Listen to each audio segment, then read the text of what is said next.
Hey, my name is Chris. Welcome to another edition and the final edition of Foundations on Church Leadership. So blessed to have you with us today. You know, one of the things that I really admire about great leaders is their ability to actually say no. And what I mean by that is their ability to say, you know what, I'm really not good at that. That's not necessarily in my wheelhouse. It's not where I perform best. Let me give you an example out of my own life. One of the things that I recognize is that although I am responsible for the finances of our organization, I'm not a natural accountant. When I get up in the morning, spreadsheets are not amazingly sexy to me. It's not my idea of a great day to spend all day long looking at an Excel spreadsheet. But I honor the fact that God has given gifts to people who do that well. And I also respect the fact that I am ultimately responsible for the financial well-being of our organization. In other words, I can't go to the board that I'm accountable to and say, you know what, we're running 30% behind budget and I'm just spending money and that's just the way it is. Now, I can't do that. I'm responsible to make sure that we're living within our means, that we're living according to the money that's coming in. I am responsible for that, whether I'm a natural accountant or not. So what I need to do is I need to partner with other people that have natural gifts in the area of accounting. That's exactly what I've done in our organization, is I've hired someone who's a great chief financial officer, and they come alongside of me and they do think that Excel sheets are fun to look at. They do think that it's fun to spend all their day looking at numbers and things. So I partner with them. I don't have to know everything they know. I don't have to be naturally gifted as they are. I just have to make sure that at the end of the day, we're being fiscally responsible. That is my responsibility. And as we partner together, we both win. Now, you may not have a chief financial officer. You might have a volunteer treasurer, which is awesome. You don't have to be responsible for knowing everything, but you do have to be responsible for knowing enough to keep the organization healthy. Well, the exact same thing is true when it comes to running meetings well. And what I find is that many of us don't know how to run meetings well, especially when those meetings get larger. If we're in charge of a congregational meeting, for instance, one of the things that we need to key into is Robert's Rules of Order. And that would be another area that I'm just not very good at, naturally or otherwise. I tend to fly by the seat of my pants and when it comes to a meeting like that, and that can cause all kinds of issues and problems. So what I need to do is I need to partner with someone who understands Robert's Rules of Order and can make sure that we are navigating that really well. And the person who I partnered with on several occasions is my good friend, Ron Vanderveen. Ron is a lawyer, been practicing law for over 40 years, and he's the legal counsel for not only individuals, but also for municipalities. And so Ron is responsible for making sure that meetings run well and are conducted well. And Ron, you have saved me many times in meetings to make sure that I am following Robert's Rules of Order well. And so what I want to do, I just want to, first of all, say thank you for joining me today. You're welcome. Thank you for all the times that you have saved me in meetings. But I want to talk a little bit about maybe even the background of Robert's Rules of Order, because I'm thinking that there are some people that are watching this Foundations course that have never even heard of Robert's Rules of Order, or if they have, they really know nothing about it. They don't understand the background behind it, how it came to be, and that kind of thing. So would you mind giving us a little bit of a history course about that? Sure. Yeah. You know, if you read books, there's a lot of books out with Robert's Rules of Order and some commentary. If you read those books, sometimes you come away saying, these are a bunch of rules. They're so confusing. And you know, why would we have so many rules for a meeting? But there is a good background for that and a good purpose for those rules. Who is Robert? I wondered that, and I Googled that the other day, actually. And it's Henry Robert was an engineer and an officer in the United States Army back in the 1800s. Really? He was asked to lead a meeting at his church, and felt that he was very ill-prepared for that meeting, but did the best he could. He was also asked to go to other meetings in his career and to lead some meetings and participate in some, and he was very bothered by the fact that they seemed very disorganized. And the term I heard or read was parliamentary anarchy. Now, Wow. if you think of Roberts as an engineer and an Army officer, and the discipline that those two areas have, Yes. Anarchy would drive him crazy. Yes. And so he would write out rules, and ultimately they became published starting in 1876. Really? And then have been updated since. Just a few years ago, the 12th edition was put out. Okay. So that's sort of the background. The intent is to have an orderly meeting with the idea that good procedure and good process is a crucial element, not the only element, but a crucial element of good decision making. Wow. That's key. And I think what I love about that, thank you for schooling us. I had no idea it came from someone who was trying to lead a meeting in a church, that's kind of what started the genesis of how it all came about. And what I find is that most of the time in the Wesleyan Church, we use Robert's Rules of Order as it relates to when we're about to vote on something, when we're making a decision on a memorial or something like that.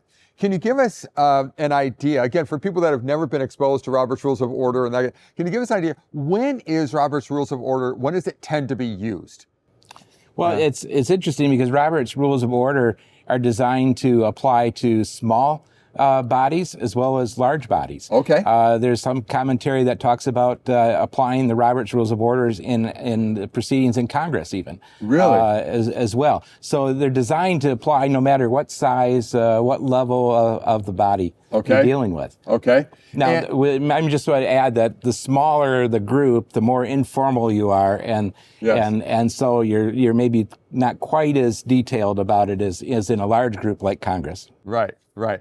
And so if the ultimate goal of Robert's Rules of Order is to try and make sure that things are done well, that there isn't parliamentary chaos going on, talk to us for a minute about the truth of the matter is, I think that none of us necessarily have to become absolute experts on Robert's Rules of Order, but we do need to understand at least some of the basics. Would you talk us through perhaps some of the basics of a Robert's Rule of Order understanding? Sure. I think the first thing to keep in mind is that Robert's rules are generally guidelines. Unless your organization has adopted Robert's rules in its bylaws as being the thing that you have to follow, the rules are guidelines. Okay. The guidelines are always subordinate to the bylaws or rules that you've adopted. For example, in our Wesleyan denomination, we have the discipline. Yes. And so if there's any point where the discipline and the Robert's rules conflict with each other, you do need to follow the discipline. Wow. Which is great to know. That's great to know. The other thing that, I like to tell people is that the rules, being guides, I say is sort of like playing horseshoes. If you're close enough, you score. Okay. Being way off is not a good thing. Okay. But being exactly on point is not always something that's doable in a meeting. Okay. Because you don't have people that have them memorized, and even if you have them memorized, they are complicated. Okay. Second point is you should keep in mind the general flow of a meeting. So if you're the presiding person over a meeting, you have an agenda usually ahead of time or have it set at the beginning of the meeting. You call the meeting to order, and then you're going to follow the process. And if you follow this process, you are following Robert's Rules of Order pretty much. Okay. And that is, you call the agenda item. Depending on the size of the body, you may have a clerk that reads the item, maybe a report from a committee, a subcommittee, maybe some people give input on the item, but the presiding officer calls for that input. Okay. After that input is given, then the chairperson or presiding officer would call for a motion. A motion would be made, presumably would be made. I've seen it before where he calls for the motion and nobody moves. Really? But that's rare. Okay. But it calls for the motion. The person makes the motion that's on the committee. Usually it's best if the motion is to approve. Even if you're going to vote against it, a motion to approve would be preferred because the consistency makes it easier to understand what's happening. Okay. Then the presiding officer calls on the board members or committee members to speak to the motion. Okay. They should each be given a chance to speak to the motion. Okay. I backed up. One point here is we forgot about a second. Okay. A motion without a second dies. Okay. So once there's a second, then the presiding officer has the board members or committee members speak to it, whoever wants to address the body about that. Okay. And once that runs its course, everyone's had their chance to speak, then he calls for a vote, or she calls for a vote by the body, a vote. And there's no magic rule on how you vote. Secret ballot, roll call, voice vote is fine. Unless you're a public body, a government body has to comply with the Open Meetings Act, but and do a voice vote normally. But but otherwise, it's not a requirement that you do necessarily a roll call vote. But then once the vote's done, it's done. You move on to the next agenda item. And now you've just complied with the procedures really for Robert's Rules of Order. So if I can, let me summarize that and ask you a couple of questions within it. So perhaps a subcommittee or whatever, someone is bringing something that a motion or whatever that's wanted to be studied, they present it, and then you as the chairperson or the presiding officer, those names are interusable, I would assume. Then you call for a motion to be made. So this has been presented. I'm going to call for the motion, and then after that, I have to call for a second. If it's not seconded, then it dies. But once you've called for a motion and you second it, then you allow people to speak into it. You allow people to talk about it.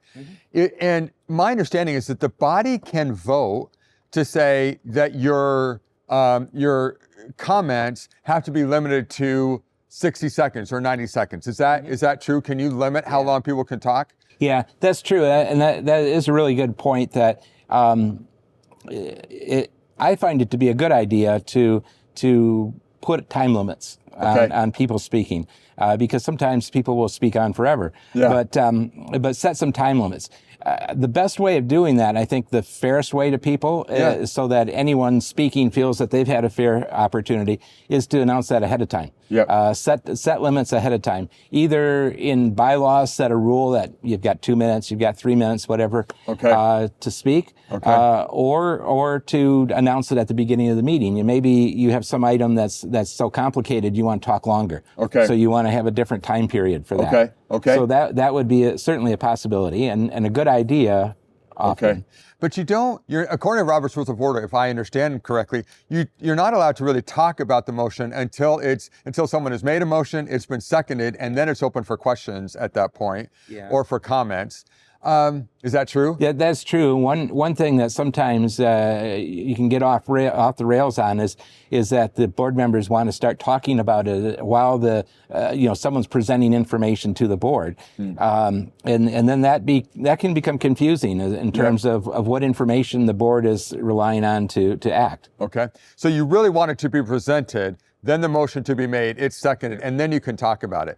One of the things that is interesting is talk to us for just a minute about calling the question, because that's something that gets every once in a while that people, because those discussions can go on and on and on and on, and finally someone says, they whisper to each other and say, "Would you please call the question?" Well, what does it mean, Ron, to call the question?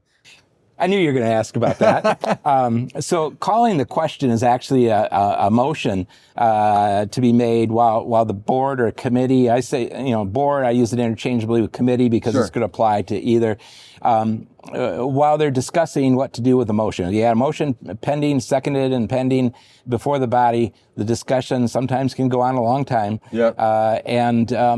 Really if the presiding officer should try to keep on top of that discussion so that people are not just repeating themselves and maybe going off on tangents, different directions, but keep on top of that so the discussion is relevant.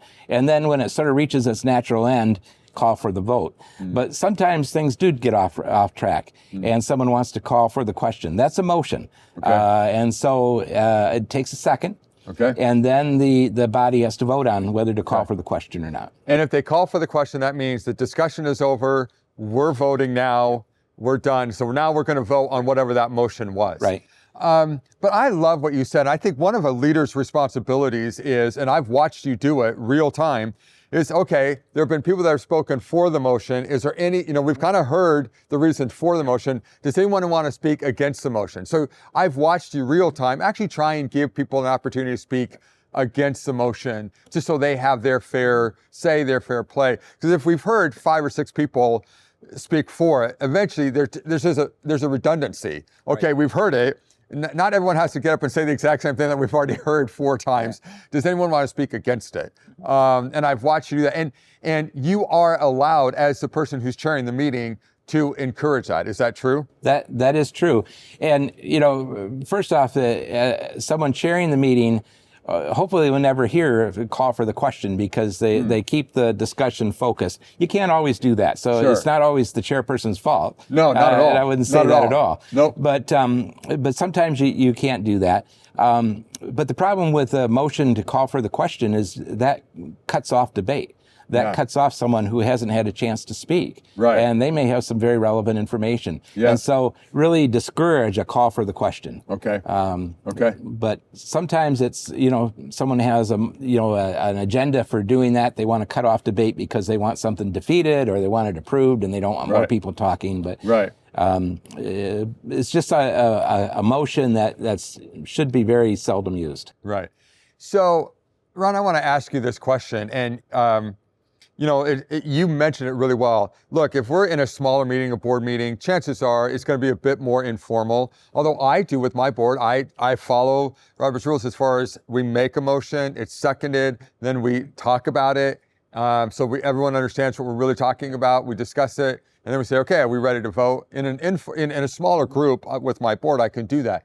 With a larger body, whether you're a church congregation or something, and you've got 40 people in the room or 400 people in the room, there's a little bit different dynamic. And I appreciate you very much talking about that.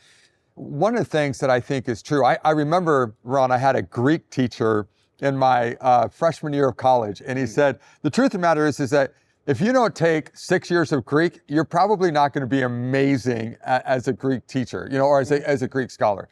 In the same way, would you agree that not everyone has to be an expert at a Robert's Rules of Order? You just need to do a little bit of study, and then if you need an expert, go find that expert and have them help you. Is that a fair thing to say? That's a fair statement. One of the things that I like to do, and I did that regularly as a city attorney for Holland, and I've done that before. I've joined you at district conferences. Is to look at that agenda, think about the items that are on the agenda and how the meeting will likely flow, and to then figure out what are the hot button topics, what's likely to come up procedurally, and then focus on that in Robert's Rules of Order and look at that ahead of time, and have that knowledge ahead of time coming into the meeting. But the other thing I think is an important point is Jesus tells us to be compassionate and respectful to people, whether you agree with them or not. Amen. And I think in leading a meeting, that is a very guiding principle in leading the meeting. That's great. Praise God. Well, if you look at the resources, we're going to make sure that we get some ideas from Ron of some of the best resources that are out there for you as it relates to Robert's Rules of Order. I want to thank you for being part of this Foundations class. I want to thank you, Ron, for joining us today. You've been extremely helpful, as you always are. Any last word that you want to give concerning Robert's Rules of Order? I think first off is remember that meetings work best when the leaders have an attitude of compassion and respect. Amen. And the leaders keep control of the meetings. One of the biggest problems you can have in a meeting is to have people speaking over each other and just a disorganization. The other is, if you're going to obsess over something, I would rather you not obsess over any of the particular details of Robert's Rules of Order, but obsess over being consistent, being orderly, and making good decisions. Because really, if you're going to follow that guideline, you're probably going to be right on track with Robert's Rules of Order. You know what I love about that, Ron, is that you're going right back to leadership. You're going, would you please, as a servant leader, lead that meeting? Be consistent. You don't have to get everything absolutely right. Every I dotted, every T crossed. So you want to do that as often as possible. But if you're consistent and if you lead well, then the meetings will go better. And as you said, be compassionate towards people in the midst of it all. So thank you again for joining us. Hey, thanks for joining us for a special edition of Spirit Anointed Leadership.